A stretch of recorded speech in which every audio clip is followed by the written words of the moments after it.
So we're going to talk about the cyber divide. And I have two great people to have this conversation with. And I am nervous and excited. We just finished talking about the cyber threat landscape. But I want you all to bring some levity to this conversation and really tell me what you're optimistic about. We've scared everyone to death already. What are you optimistic about from where you sit? Dr. J, the coolest name in the company.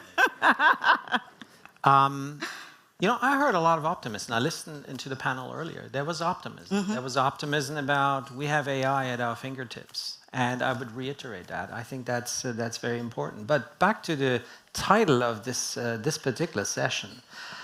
I am optimistic that cybersecurity as table stakes is understood, increasingly understood, that it is the starting point to an inclusive world.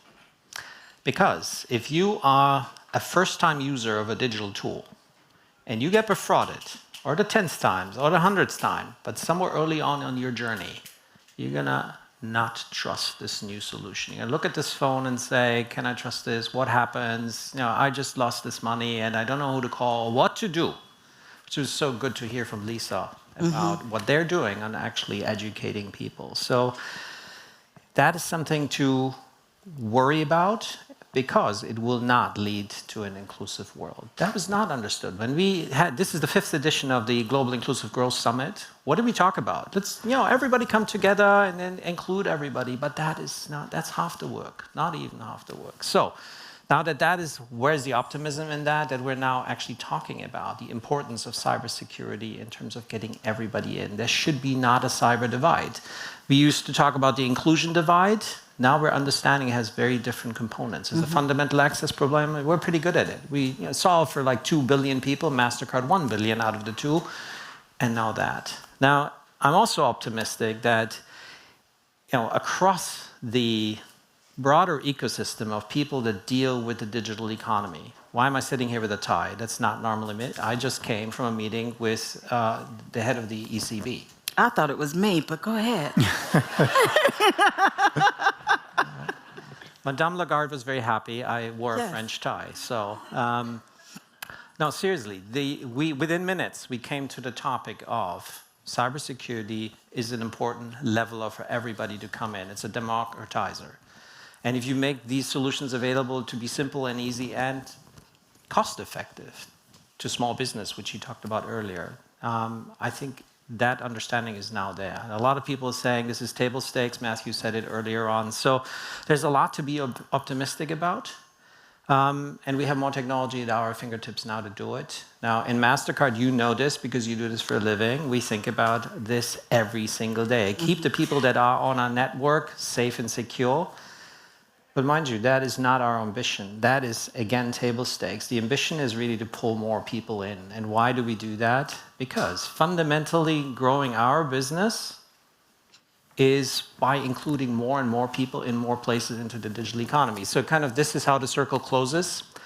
And at a time where inclusion is discussed in many different ways, if you come back to the basics of this is good business and it's the right thing to do, I know we're on the right track, and I'm also optimistic about that. Very good. Secretary Urquiza. Dr. J, for sure, a lot to be concerned about it, but I also agree there is a lot to be optimistic about it. Interpol is an international police organization. We have 196 member countries, and their law enforcement agencies working together with us. So from where we sit, we can see and witness firsthand the trends and how the threat is evolving. And one thing is very clear, is that the threat is evolving very fast, not only in numbers of cases, but also in the complexity, especially fueled by the adoption of new technologies by criminal organizations. And when we see those cases, we also see two elements. So the first one is that more and more the criminals are targeting the vulnerable ones. So they are targeting both individuals and business that are not necessarily best positioned, best placed to defend themselves. So you see cases such as online fraud. You see cases of scams where people with low income, low level of education, they are the preferred victims. Also, when it comes to business, you see how more and more those organizations are targeting small and medium-sized business, usually because they don't have the tools and the capabilities to prevent cyber threats. The second element is that we see criminal organizations working more and more from countries that are not well prepared to deal with such a type of threat. So where law enforcement agencies are not equipped, they don't have the talents, they don't have the data to fight those type of crimes. So what's to be optimistic about it is that we see that by working with those countries, working with those law enforcement agencies, and helping them fill that gap has actually produced very concrete results. And that's exactly what we do at Interpol. So we develop capacity building activities, training activities. We help countries coordinate their law enforcement response to such threats, and we see how this is producing an impact and really help you identify the criminals behind those organizations and help preventing all the threats to come. I think it's a great perspective from each of you, both of you, because there's a government perspective, there's a private sector perspective, and I have a deep government background as well and a deep private sector background. And I know a lot about public-private partnerships. I see the value sitting on both sides. You've both given your perspective and optimism from where you sit, but how can Interpol and Mastercard come together? What are we doing together? How can we help strengthen and secure the economy and the environment? So first of all, it's great you're here. So we already came together. Yes. So we're on the same stage. But this is just a reflection of an existing relationship. Mm-hmm. If I look across in terms of the kind of organization that you are leading, we have about 50 of such relationships around the world. And to the examples you just gave, Valdecy, the capacity building, training, cooperation, that is a practical way to come together and outsmart the fraudsters out there. Mm-hmm. Because they have a lot of data, we have a lot of data coming together and then partnering in real time. How does this come to life? You have a fusion center in Singapore. We have people in the fusion center of Interpol in Singapore. We have a fusion center in Missouri. Well, that's just how we partner. Real-time partnerships, there's a threat vector that's identified by Interpol or by Mastercard, this information is exchanged. If you look at what are the challenges we're up against and why only a partnership across the public and the private sector will work about. So we have a more complexity around cyber threats because there's more technological warfare going on. AI is empowering everybody, also the bad guys. That's not helping. And that makes it more difficult. There's a fragmentation of the world that we're currently witnessing, where people look more inside. And this is in a way of sharing effectively. The best way to defend is by sharing and being close as we are across these two organizations. And then, back to the point of capacity building, we don't have the people, we don't have the cyber workforce or the cyber troops to engage in this kind of constant battle that's going on between the good guys, us, and the bad guys out there. So the private sector will not solve this. The public sector will not solve it alone. We can drive innovation, we can drive technology.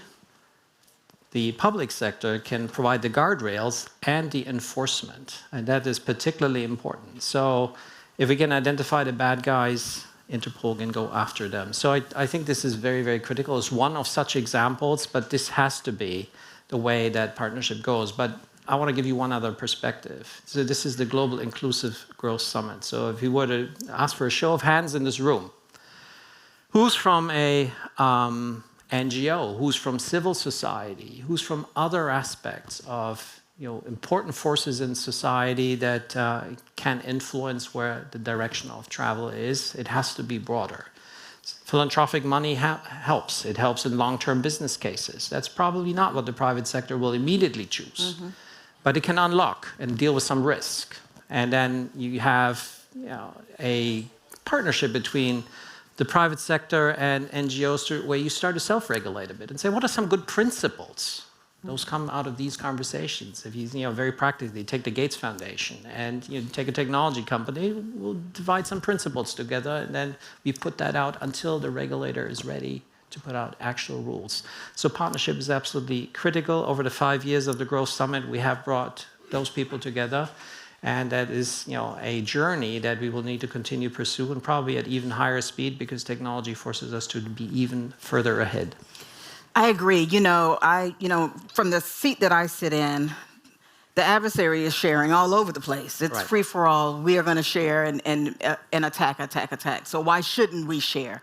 Secretary General, how do you feel about the sharing in the public-private partnership? It's absolutely key. So establishing a framework for cooperation between private and public sector is key when facing the threat of cyber crimes.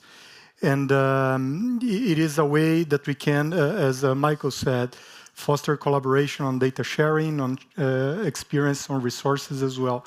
At Interpol, we developed an initiative based in Singapore, where we have our innovation center. And this initiative is called the Gateway.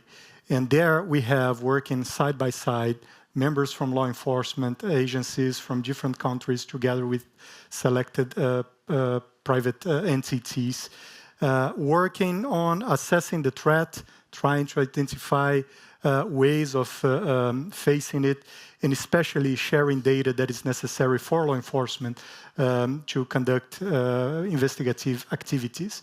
And just to give you briefly 2 examples on how successful this model is. So last year we had, working with those private entities, we had identified a criminal network that was operating several cases of fraud, ransomware attacks, all type of scams.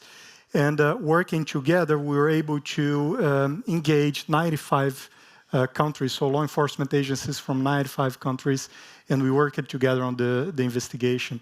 The final result of that, the outcome, was that more than 22,000 IP addresses and servers that were being used for malicious activities were taken down. Also, 41 people arrested as a result of the operation. And a lot of data that was seized on servers that were seized were then used by the team for conducting further investigation. The second example is very recent, from last month. We also working on information that came from one of the partners that sit with us in Singapore. We were able to identify a criminal network operating frauds online. Those organizations, was more than one, they were based in Africa, and we were able to organize another investigation operation together with some African countries that then led to the arrest of more than 300 criminals that were behind those activities. So real example, concrete examples on how successful the partnership can be. You haven't asked me this, but I want to say something that you did not ask me.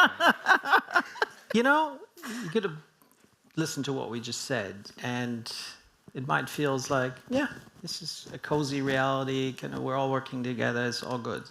I think we need to be very wary of trust, loss of trust getting in the way. As countries don't necessarily trust each other. We have data localization. Say, I want to keep my own data, where political fragmentation takes place, geopolitical complexity gets in the middle. So, if you have 2 like-minded organizations, that's one thing. But the effort we have to make today to make the case for cooperation is better than everybody on their own thing. If you needed one good space to prove that, it's cybersecurity, because the hackers, they don't care about borders. Right. So I told you about the meeting I was in before. So there is, not the fullest alignment between the US payment industry and the Europeans right now. So, one can read that in the headlines. Within 5 minutes of that conversation, we started to talk about the need of cooperation between Europe and European institutions and American payment industry on cybersecurity.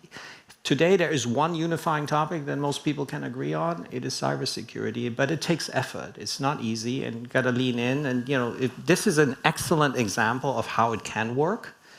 But we need to showcase that and be out there. And as a private sector company, this is also our business. That's sometimes seen as self-serving if we talk about it, but it doesn't take away from that it's true and important to partner in this case. So I'm not trying to paint a picture here that's all rosy. There's a lot of effort needed to keep going and making sure that, back to the point about inclusion, if we don't take cybersecurity serious, make it available for small business and emerging markets where people are just first-time users, we're not going to get there. So I agree. I heard, this is how it processes in my head. AI is the great equalizer, cybersecurity is the great differentiator, and the great unifier. You agree with that? What is one thing, I'm going to give you all the last word of this, of course. What is one thing that, action that people can take to help make sure we're moving in the right direction to a secure cyber future? We'll see. Dr. J, the way, so in the past, if you wanted to increase security in your community, you could do it just by investing within your own borders, right? So if you want to increase security in your business, you will be able to protect your business just by investing in there. Now it's a different game. With modern crime, it's a completely different game. So the threats are coming from everywhere. Organizations are based everywhere. There is no way you can guarantee the safety of any communities in the globe if you don't allow all law enforcement agencies, all organizations to be on the same level when it comes to technology, when it comes to talents that are necessary, when it comes to the resources that are necessary. So perhaps that would be the takeaway is we gotta foster collaboration, cross-border collaboration, cross-sector collaboration, and we gotta make sure that everyone is included. Great. Well, the first thing I would say, come to the Global Inclusive Growth Summit. You already done that? Shamina did not ask me to say that.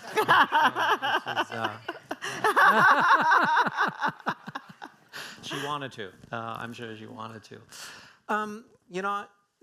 I agree with everything you just said, Valdecy. So from your perspective and from my perspective, that's an important thing. As a global company, this partnering aspect is absolutely critical.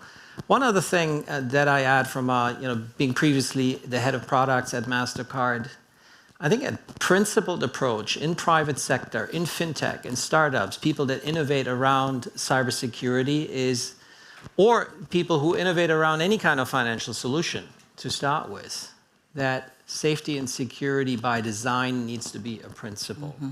Matthew touched on this earlier. I think that is actually critical. People that put out, here's a great, easy solution, but you lose the trust on the way, you don't get these people back. I think as a principle, that's really important for any one of you who's in fintech and the private sector.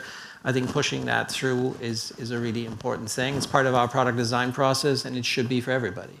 Great. Great optimism. I feel good.